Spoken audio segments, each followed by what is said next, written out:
Hey, Skillman family, we're here on a Zoom call with some of our good friends here at the Skillman family.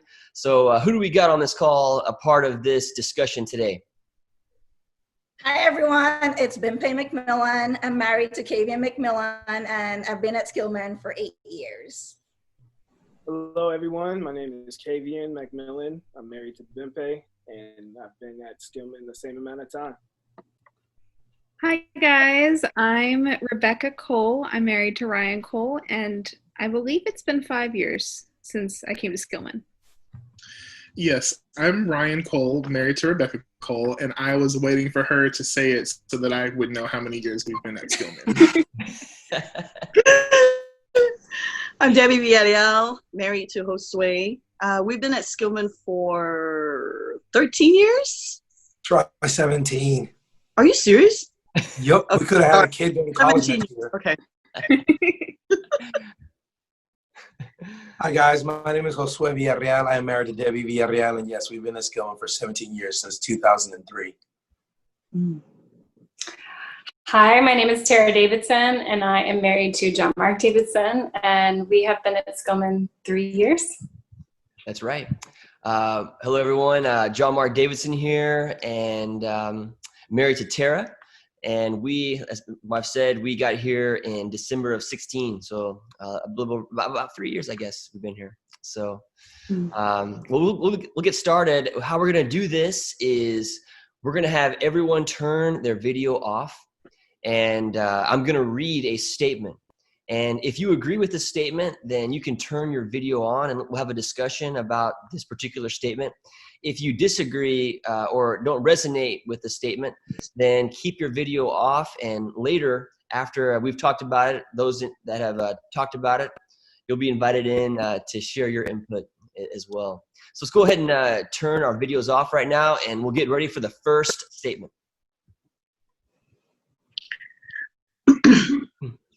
Okay, everyone.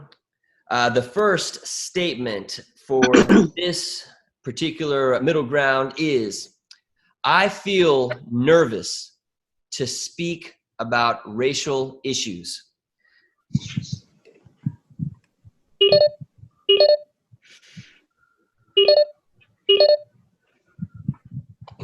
All right, looks like it's the four of us here.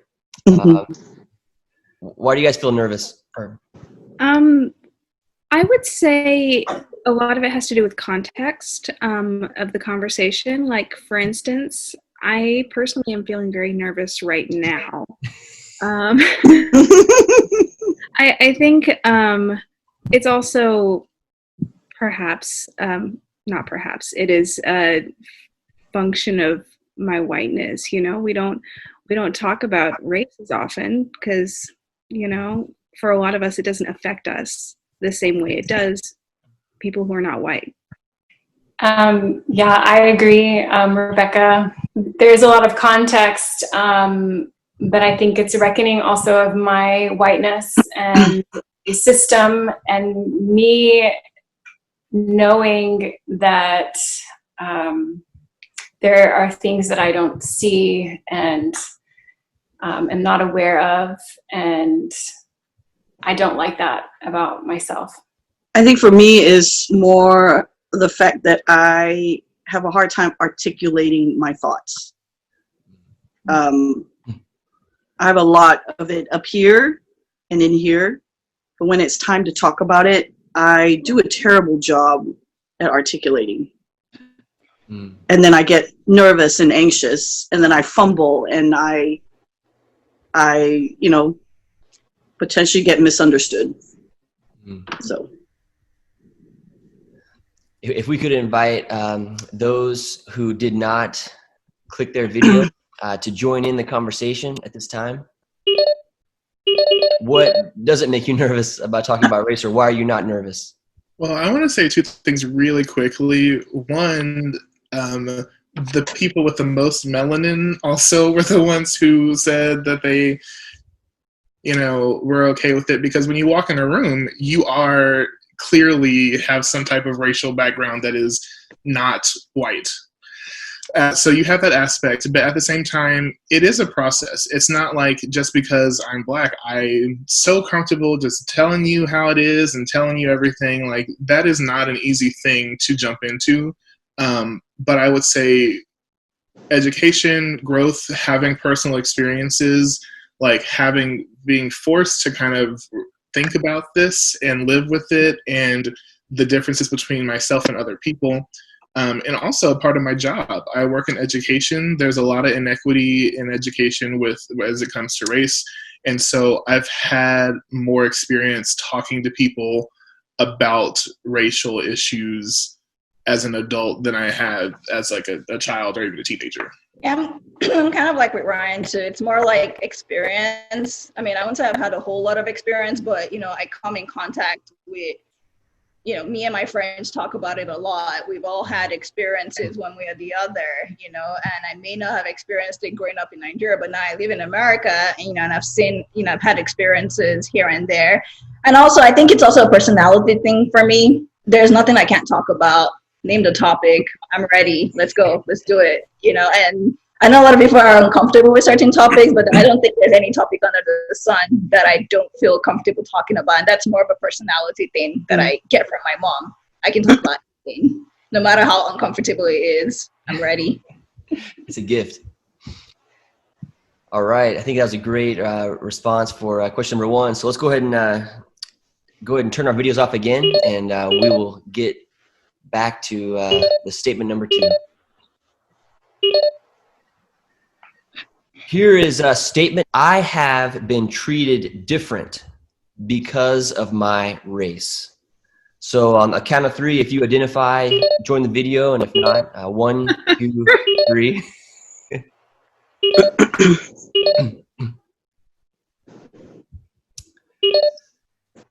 Okay, great. Looks like there's the 6 of us right now for this one. Who wants to start us off? I mean, I guess I'll start. So, I mean, I have been treated differently because of my race only when I moved to America. Never have I ever been treated differently. Like, I almost feel like I didn't realize I was Black until I moved to America, and I was aware of my Blackness when I moved to the United States. And my first experience was at Abilene Christian University, where I was working, and I think I've shared the story before. I was working at the admissions office, and I worked at the call center, talking to people about ACU and undergraduate admission and all that stuff. And I guess there had been complaints that a lot of people weren't understanding what I was saying, or they couldn't articulate what I was saying. And I remember my supervisor calling me aside and saying, well, I think your accent sounds really rude. And I'm like, well, but that's my accent. Like, I was born with that accent. I grew up with that accent. And I remember going back home to my apartment and crying and calling my mom saying, I don't think I'm going to keep this job. There've been complaints about me, and they said my accent sounds rude and they can't understand my accent. And so, my mom told me, she was like, well, then change your accent, and so she was like, you need to do whatever you need to do to keep the job. And I remember that being my beginning of diluting my accent in order to conform to the standards, and so that was like my very first experience of being treated differently. Wow. Because of my difference. I feel I clicked the video on this one because I have been treated differently because of my race as a white person. And of course I have both whiteness and I have being a male. And I think for me, both of these have opened doors for me. I've been treated differently just because I look like this. And I also remember my experience overseas living abroad. I remember, my whiteness was actually a tool in some senses of connecting, because wherever I went, people accepted me, whether I was in the slums, or whether I was meeting with the CEO of some mining company. For some reason, I was always invited into the house. I was invited into the conversation. Looking back, I can only think this had to do with just the color of my skin. I think that I have been treated differently, and I have been given the benefit of the doubt in times. I've been given maybe more accolades or praise because of it. And so I feel like the way I look I've been treated differently than others. Most Black families are probably, every Black family, I don't know, has some incident in their history that they can remember of some type of indignity that's happened because of being Black. Having said that, I haven't experienced anything that I would say is super major, but the small indignities I do remember growing up. I remember traveling with my family on vacation, stopping at a restaurant after several hours on the road. First thing we wanted to do prior, to ordering our food, which we did intend to order. Some of us were in line ordering. Some of us were on the way to the bathroom when we were told that we were not allowed to use the bathroom. Mm. And my dad knew what was going on right away. I was a kid, so I didn't understand right away. My dad knew what was going on right away. He said, it's time for us to leave. We're going somewhere else.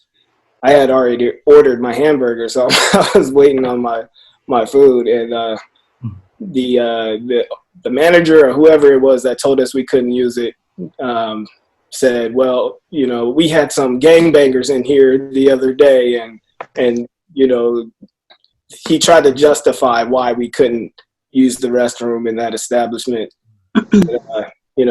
My dad was like, do we look like gangbangers to you? And I don't know, maybe I did when I was like 9 or 8, whatever I was, but stuff like that's happened, in the course of my life. Have you guys ever been in a conversation where you're not, like for me as a white man, I've been a part of a conversation where I wasn't in charge. Like I was like the parent volunteer, and like let's say the parent volunteer was a person like a Hispanic female, and she's in charge, and the organizer comes and they're talking to and they look at me like I'm the one in charge when I'm just a volunteer, and I'm trying to direct their attentions. This woman here, she's the one who's making the rules. Don't look at me. And I think that happens a lot, unfortunately. Yeah, that's happened a lot to me in my place of work, because the position I have right now, people naturally think it's a position occupied by a white male. So even when I get emails, it's always, hello, Mr. Bimpe, or hello, Mr. this. And I get that all the time. And even after I've referred to myself as a she, I still get the Mr. Like they just totally dismiss that I just told you I'm a woman, but you dismiss that. Or we go for conferences, or they just automatically assume that, oh, wait, you're the one that occupies this position? Huh, interesting, so, but oh well. Well, let's go ahead and invite those that did not click the video to come in and share your thoughts on this particular question.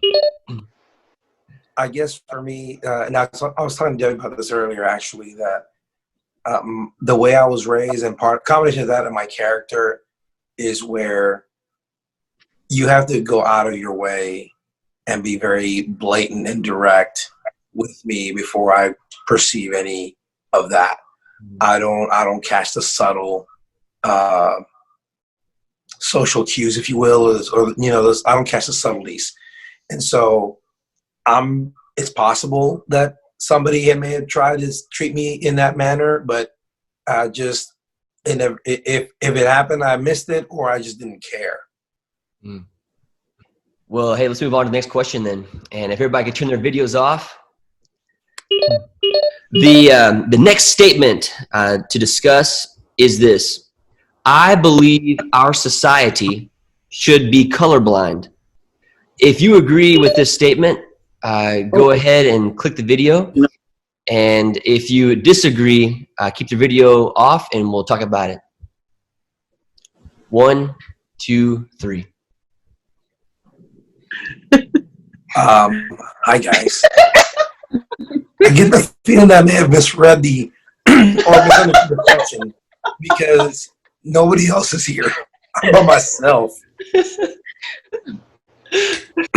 Do me a favor, John Mark. Go ahead and read the statement one more time. Yeah, you got it. Just to say that I'm on the same page here. I believe our society should be colorblind.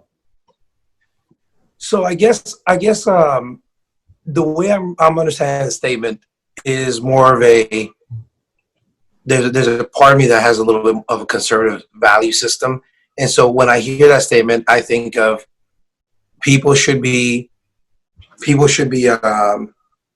I don't want to use the word judge, but they should be valued by who they are, their accomplishments, their abilities and skills, and not so much valued by the color of their skin.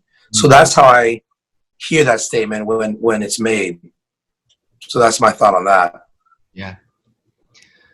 Well, let's join in the conversation. Those of us that had the camera off, and does anyone have a response to this particular statement? I always can talk, so I will talk now, I guess. So I totally hear and understand and believe what Josue said, but I think in the way that the question is phrased of like, should we be colorblind? Like, should we not see color? Should we ignore color?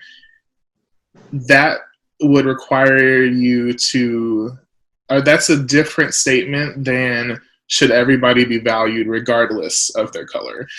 Because when you live in a country that was like, that's on stolen land of people who were murdered, built by stolen people who are not property but were forced to become property, and then you live that out for a long time, and it's just like, it's impossible to just be like, you know what, y'all, tomorrow everybody, we're not even going to refer to each other as black or white, we're just going to be people.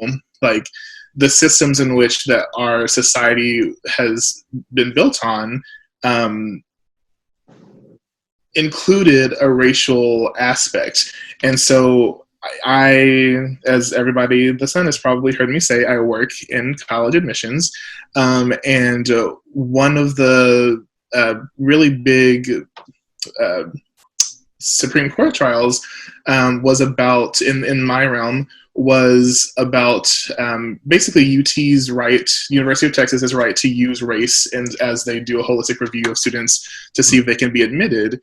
And the issue with that was the fact that they were trying to do all this stuff to remedy inequality based on race, and by not saying we are going to do this for that purpose and we actually are using race, they were making the issue even worse. And so that's why they still can say, I am looking at your race as I make this decision, because if we want to try to represent what the state looks like, you say, you've all heard of that top 10% thing with college admission in Texas. I don't know, some of you got into schools because of that. I didn't apply to any of the Texas public schools. But that situation, one kind of grants admission, but it doesn't address like paying for school or any of that stuff. So even by the fact that they made this policy to try to remedy the fact that they had lower populations of color, it still didn't work because they didn't actually address race. They addressed this other side issue that kind of tried to fix it. So I think of that example in so many different realms of healthcare and opportunities for jobs and stuff and housing. And there's so many things that you have this dark kind of cloud over it that you have to address head on, I think. Mm-hmm. Yeah, I mean, I think I definitely agree with what most people mean by the statement, colorblind, treating everybody the same, how they want to be treated, not treating people based on the color of their skin, more like Dr. King said, the content of your character, things of that nature. Yes, that's what we should be after as a society. I'm just one that likes to be more precise with the terms that we use. I'm not a big fan of the term colorblind. That's usually not a positive thing. Nobody strives to be colorblind when they're trying to appreciate art or beauty in life. So why would we want to be colorblind in that sense? In another sense, it also dismisses, it seems to dismiss a legacy and hundreds of years of history where color didn't matter. It mattered a whole heck of a lot. And then all of a sudden we want to pretend that we're colorblind. And like I said, the positive aspects of what people mean by that, I definitely agree with. I'm on board with that. But, you know, a lot of people of color, myself, I'm not a big fan of the term because it's almost like you're sweeping under the rug so much of that history where color meant everything, just and not too far in the distant past. Yeah, I feel like if society was colorblind, then we should all be clear in color. I mean, I even think about creation. When God created the world, I think he saw the color. He created us all in his image. I mean, I'm thinking of him creating the rainbow and not seeing the 7 different colors of the rainbow. I mean, even God appreciated color. He built this world to be colorful. And so I can't imagine a society that is colorblind in the concept of what they're saying or what they determine colorblind to mean, like valuing people and valuing beauty and seeing the differences that we have in this world and valuing, respecting, and honoring that, you know. So I just can't imagine a society that doesn't choose to see the beauty in the differences that we have right now. And isn't this what makes America so special? Is the diversity of people, a melting pot. I mean, we should be proud of who we are, the color of our skin, our culture, our ethnicity, wherever we came from. We came from all over the world. We should be proud of that, and embrace it, and, you know, learn from each other on that front. That's kind of how I'm looking at it. Yeah, and not even just on an American, you know, I like playing with micro and macro, so just the human race, it's and all of creation, right? Whenever I hear that statement, I want to say I believe our society should be colorful instead of color. And what Kavian said, well, and everyone really, you know, honoring that what some people mean by it, yes, but if we skip, as Kavian pointed out so eloquently, that if all of a sudden we decide that we're going to be colorblind, how do we repair and heal and acknowledge and work through all these centuries of pain and suffering? It's like not acknowledging it, and therefore we can't move forward from it to a better place. Beautiful. Let's move on to the next statement. And so if we wouldn't mind turning our video cameras off. The next statement is, I believe most police officers are doing their best to do the right thing. If you agree with this statement, please turn on your video.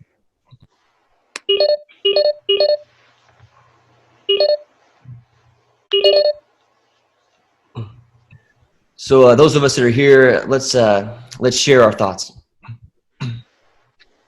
Well, I want to start just by saying that I believe that most people go around in their lives trying to do the right thing. I don't think that people in general go into a situation and say, you know what, I'm going to do the wrong thing. That being said, I think that the definition of the right thing is different for different people. Like, did Derek Chauvin think he was doing the right thing in that moment? Maybe, but that doesn't make it the right thing. So maybe I think that police officers maybe do think they're doing the right thing, but I think many of them are not actually doing the right thing. And that's where the danger lies. When people think they're doing the right thing and they think, oh, this is good, I'm a good person, it's harder for them to interrogate their own actions and their own intentions. And so I feel like this statement is maybe a good thing, but also what makes it harder for us to change our police force and what is wrong with it. Yeah, I'm with Rebecca on that. Like, I always say that I feel like inherently people choose to do good. Inherently. People want to do good. But sometimes society has conditioned our minds. It's possible the police force has been conditioned a certain way and conditioned to define what is right for that particular group.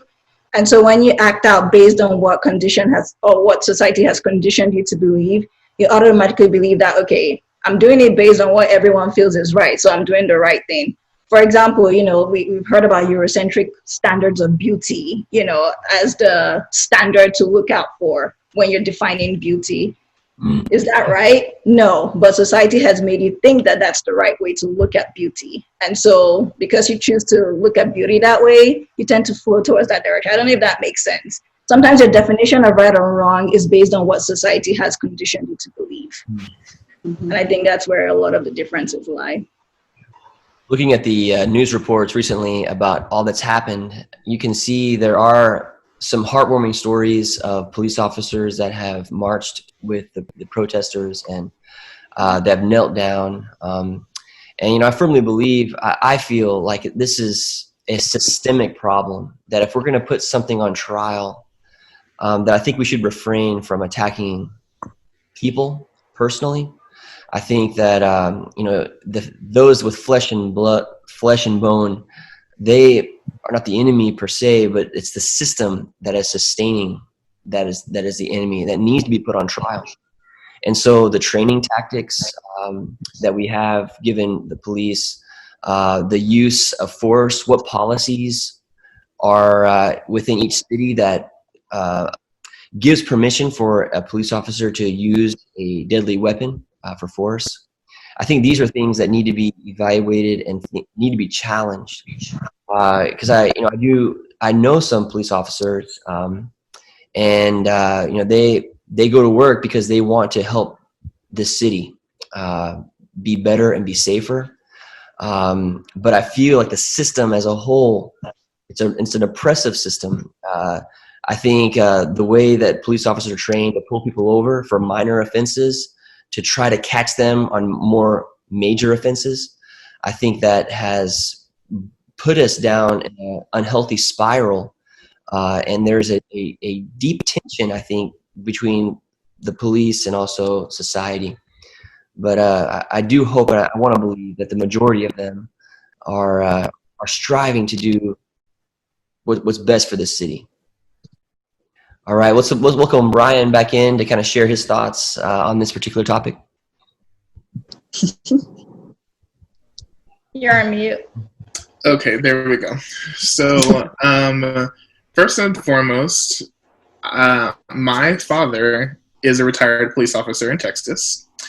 And if any of you have had, some of you might have met him, but if you've really had a chance to have a conversation with him, like, he's all about education and prevention, and like, he worked in our community that we lived in, where I got to go do a bunch of different random things and really grow and expand in my knowledge of the world.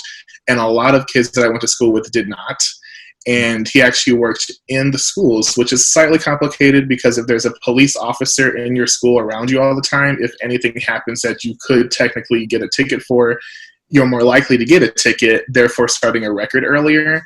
However, the way that my father really handled this was through education. If somebody did something, it was like kind of being a knucklehead. He's like, hey, if you do something more serious, like, this is the stuff that could happen. Like, we don't need that happening to you. He did a lot of kind of education and counseling. And so that is my view of a lot of kind of my personal experience growing up with police, with him and his friends. However, as an adult who works, I was telling Rebecca this earlier, that it's not that I disagree with the statement, but the thing is, I can't say the opposite is true. I can't say that I know for a fact that this is what's happening with people, because at the end of the day, you choose to be a police officer because you need a job, and that's something that you feel like you can do. And so the ability to make an income, I feel like, is going to be pretty high up there, and I don't know where doing good, and like Rebecca said, your idea of what good is, I don't know where that falls.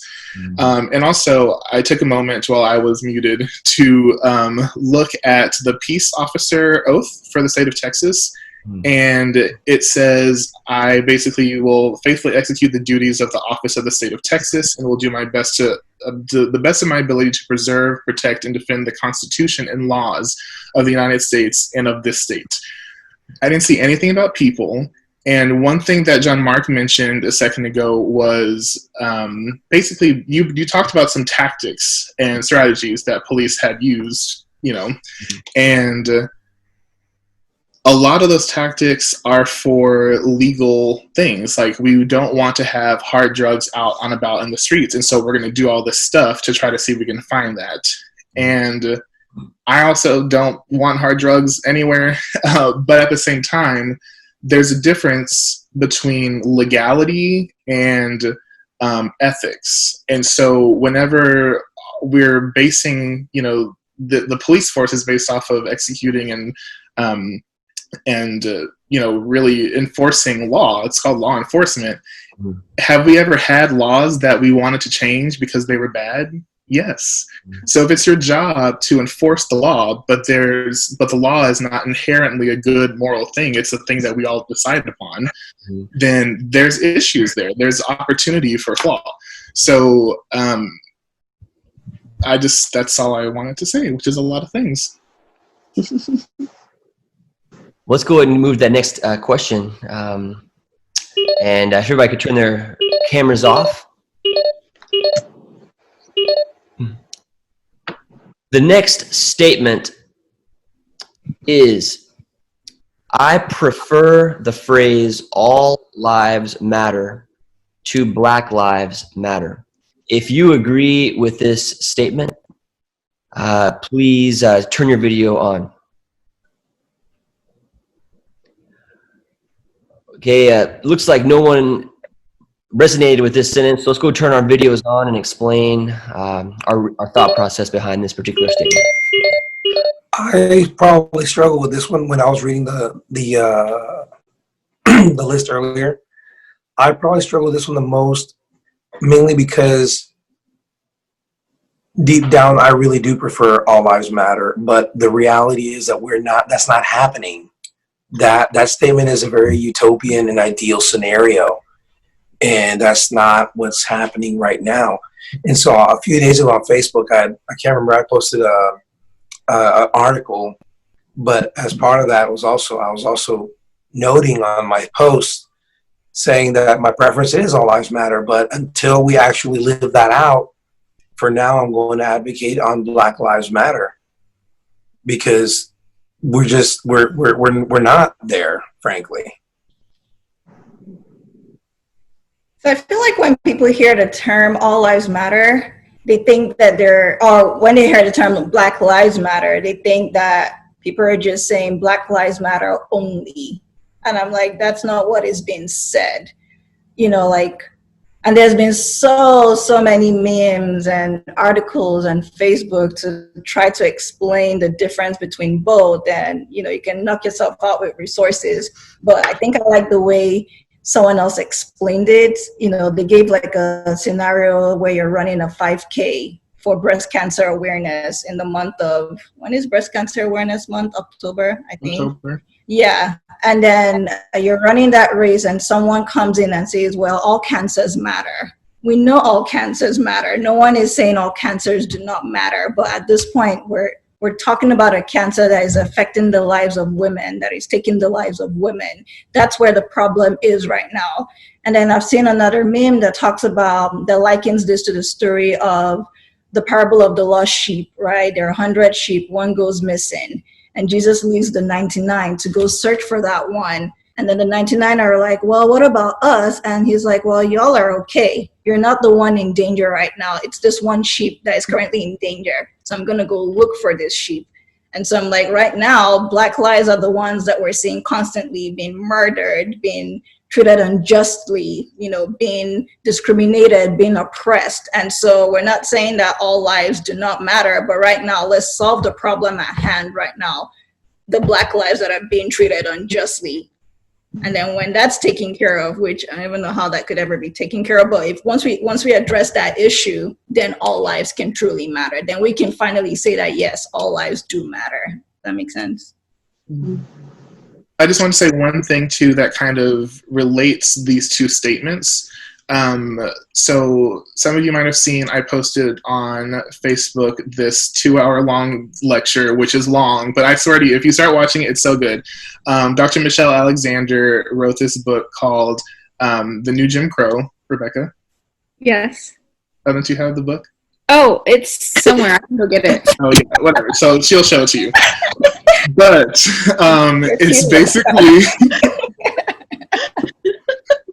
You get a tour of our house. Yeah, there's the book. There we go. And it's about basically how the Jim Crow system in America codified Black people as a second-class citizen. So it was like when I talked about the law and what's legal versus what's ethical, it was legally, if you were Black, you were a second-class citizen. And how, because we've kind of gone away from that overt racism where, like, I'm telling you because you're Black or because you're whatever, this is some derogatory thing, they had to shift, the shift was to a more inclusive thing. So because there's not a law that's like, you know what, it's okay to kill Black people and not white people if you're a police officer trying to, get somebody under control, then that means that Black people, white people, everybody are allowed to be killed, if in that process. So you open the door to more people not having their lives be valued if you don't take one example and say, hey, look, if we can solve these issues and look at policy that we're trying to get passed to protect Black lives, we actually will be able to protect everybody. So that's just one thing too that I kind of get tripped up about, because obviously I'm a firm believer, like, yes, Black Lives Matter. Because if I personally looked at you in the face and said, like, does my life matter as a Black person? And you start telling me, well, I mean, but technically, if you don't think my life matters, then, like, I don't know what to do for you. But, like, that's something that is kind of, people take it personally. So you have to kind of take that into consideration. Mm-hmm. Do you think that this Black Lives Matter movement came out of partially an attempt to challenge colorblindness in society, like saying this is an issue that specifically affects Black people, and please acknowledge that there are issues that specifically affect Black people, and there are issues that specifically affect Latinos, and just acknowledge that race plays a factor in the way that we do things as a society. And so when people say all lives matter, a lot of times it does denote this inability to say, hey, I know this affects you because of your race. Yeah, I think the phrase at its heart is an ellipsis. I think it's really Black Lives Matter too. But for rhetorical effect, Black Lives Matter. Now, I think this whole conversation has become very politicized, and I, in terms of the discourse, I just want to be an arbiter, I guess, on how I view what is meant by the phrase Black Lives Matter, what is meant by the phrase All Lives Matter. I don't necessarily 100% agree with the organization Black Lives Matter on every single thing. Nor do I, dismiss people in hand for saying all lives matter, because once again, it's one of those things that I think people have the best of intentions when they say something like that. But just in the context of the discourse that we're talking about, once again, it's one of those things where it seems to, All Lives Matter seems to be a response to Black Lives Matter, and that response appears to be to, in a sense, undermine what the intent of calling special attention to the issue at hand is, or to obfuscate the issue by making it more global in some way. So kind of like what Bimpe was saying, I think the analogy is sound about, if this is Breast Cancer Awareness Month, you're not dismissing other types of ailments. You're calling special attention to a particular problem. In this country, we love to say, God bless America, right? Does that mean that God does not bless anybody else? I don't think so. I mean, with the best of intentions, we just want to call special attention on, his role in this country. Some people may mean it that way. I don't know. But the point is, I try to look at the spirit of what's being said, and to take away the momentum or the force of the phrase Black Lives Matter by immediately steering the conversation in another way. That's kind of what I object to. Do I object to the phrase all lives matter? Not at all, because I think that is ultimately the reality.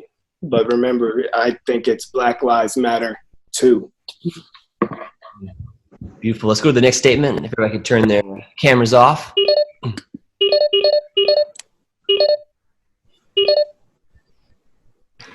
The next statement is, violence is an acceptable response to social injustice. If you agree with this sentence, you can click the video on. No one opened their video, so let's go ahead and all turn on our videos and discuss this particular statement. So why did no one click the video on this particular statement?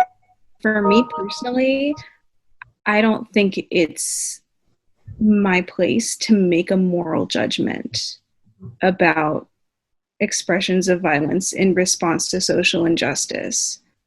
I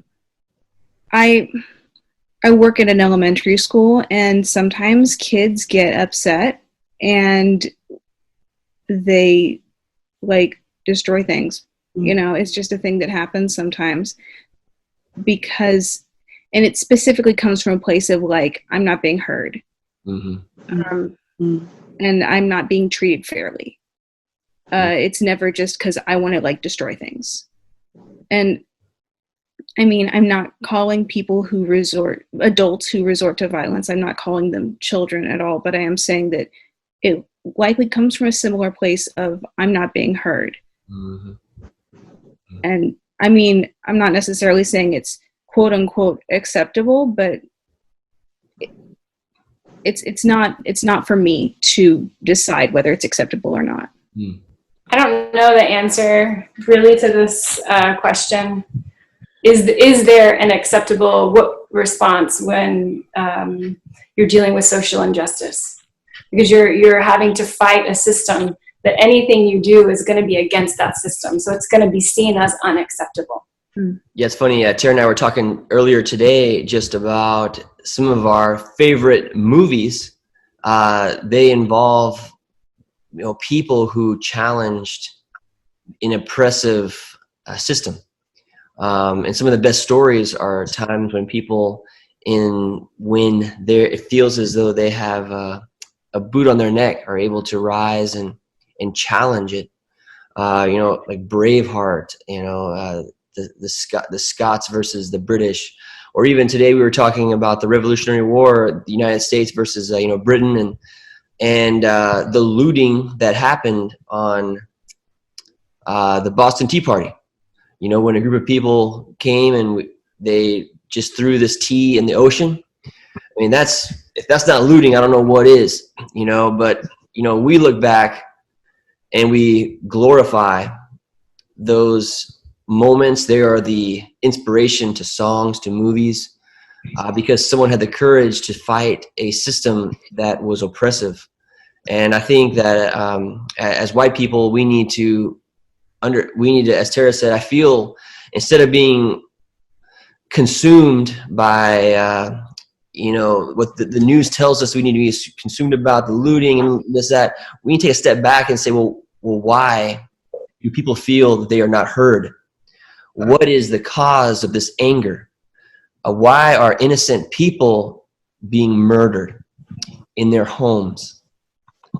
And I think these are the questions, and I think why we're offended by it is that we're the ones in power right now.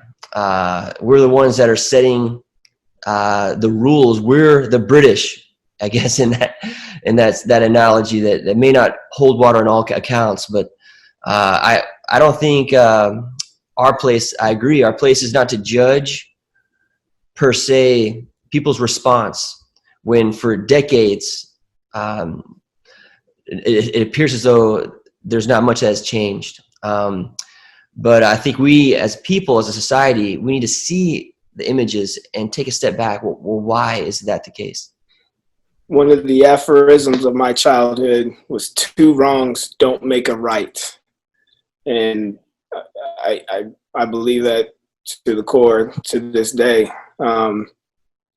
I don't mind making a moral assessment of what I see. I could be wrong about it. I'll be willing to say that, but I don't mind saying that something is wrong if that's what I believe it is. When it comes to the question of violence in general, though, the way the question is phrased, I disagree because I don't want to promote violence as the answer. We all serve the Prince of Peace, and I think that's what needs to prevail. At the same time, I think violence as a concept, is a little more nuanced than that. There's the use of force when you're trying to intervene and save the life of an innocent person who's being attacked. That could be a form of violence where that is an appropriate response to an injustice that's happening in real time. There's the use of force in self-defense when one is being attacked themselves, which, is something that pretty much everybody would do if they are, if somebody is trying to harm their family or property or something like that, that's a response that is not always off the table. Going on the offensive and making a victim of somebody else because you were victimized, I don't think that's right. I don't think there's any way to really justify that.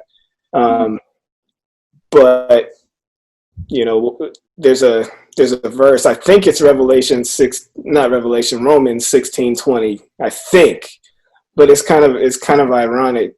It says the God of peace will crush Satan under your feet.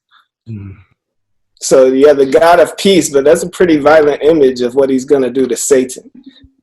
So I think there's just some wrestling we need to do with what it means. All right, let's move to the last statement. Everybody, video's off. The last statement is, as Christians, we are called to speak on issues of social justice. If you agree with this assessment, this statement, please turn your videos on.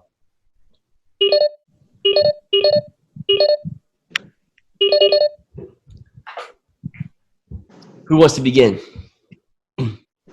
Go into your Bible, type in justice, and it brings out a laundry list of biblical verses that support. And one of them that is actually one that I really like is Isaiah 1:17. Learn to do good, seek justice, correct oppression, bring justice to the fatherless, plead the widow's cause.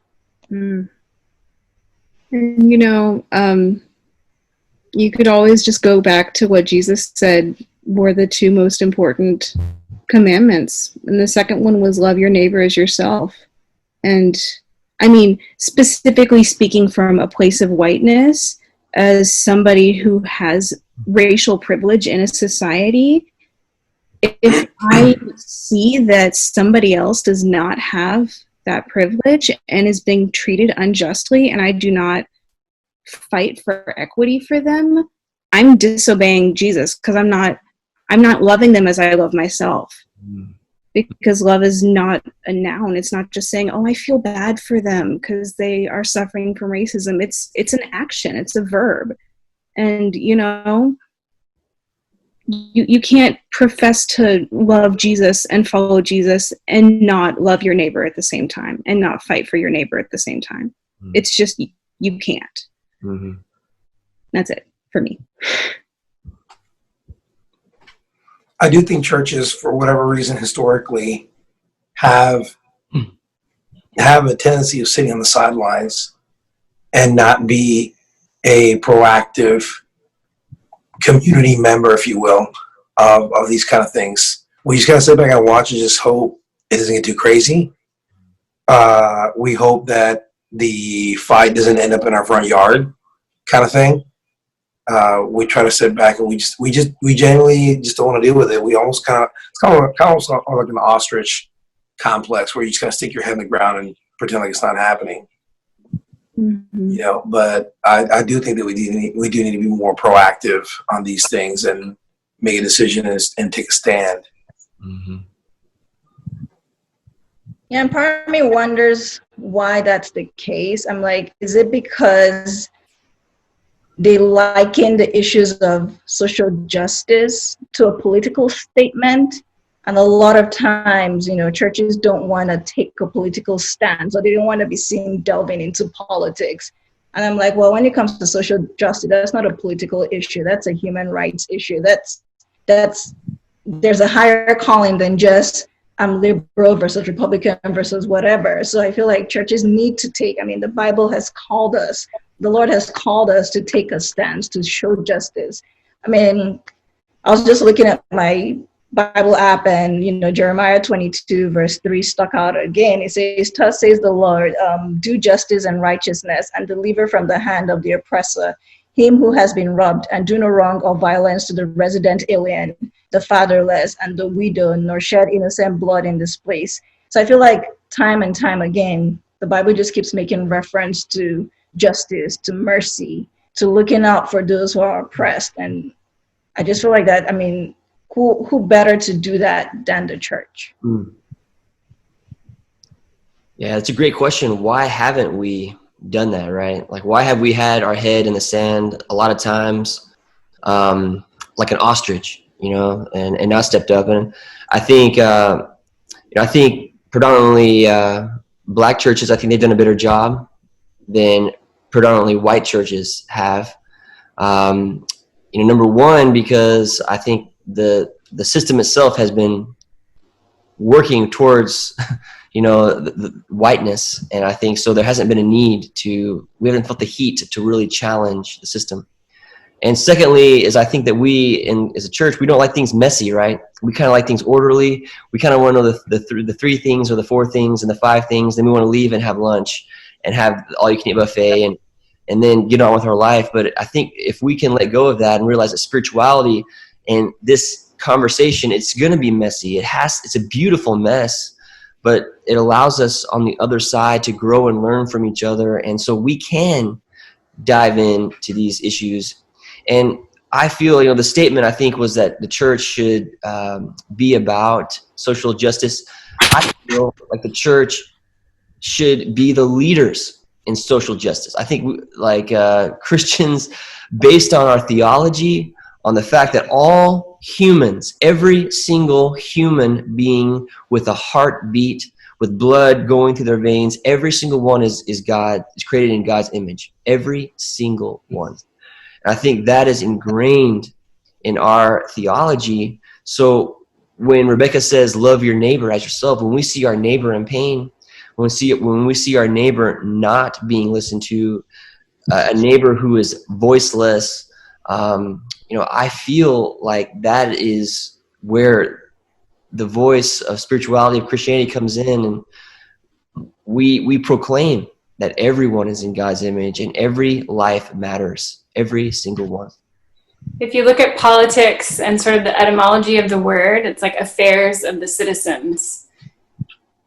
And man, I think we would all be really hard pressed to not say that Jesus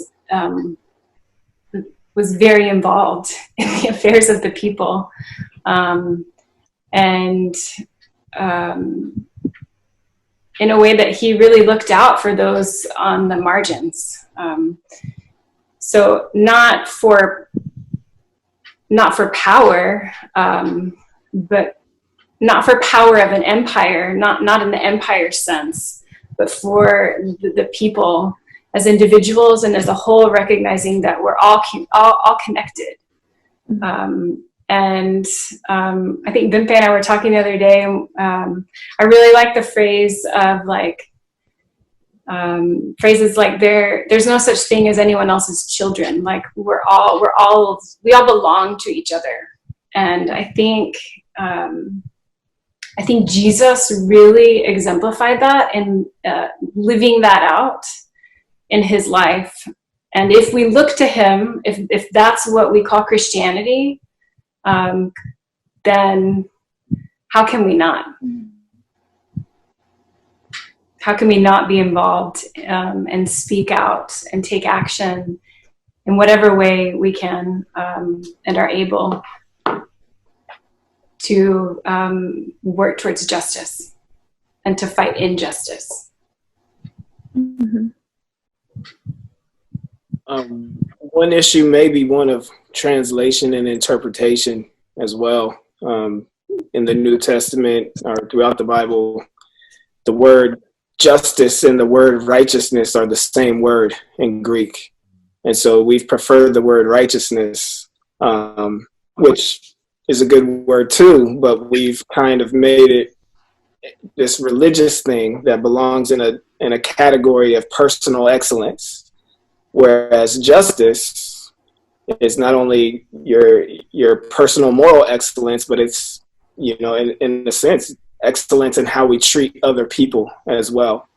Mm-hmm. So maybe when we see the word righteousness, that we can expand our understanding of that, or hyphenate righteousness, justice, where that becomes the core idea in our mind, that it's not just our moral excellence, which I'm not saying to discard with that, but also excellence in how we treat our neighbor, excellence in how we love one another. Those are the great commands.